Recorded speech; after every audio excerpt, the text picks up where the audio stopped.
In this video, I'll show you how to apply for a refinance auto loan with Wells Fargo. It's a great way to lower your interest rate or monthly payment if your credit has improved since you first got your car.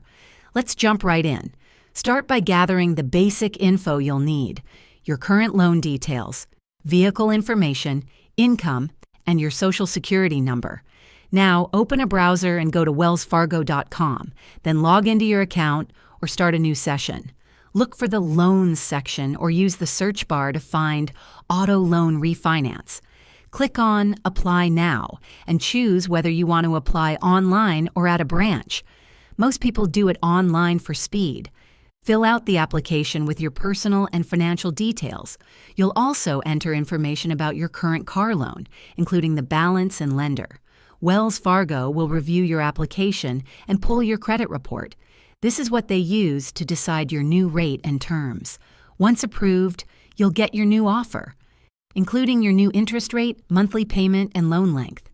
If everything looks good, sign the paperwork and Wells Fargo will pay off your old lender directly. That's it. Your car loan is now refinanced with Wells Fargo, usually with better terms than before. Quick tip: check your credit score before applying. The higher it is, the better rate you'll likely get. If this helped you out, hit like and subscribe for more quick money and loan tips. See you next time.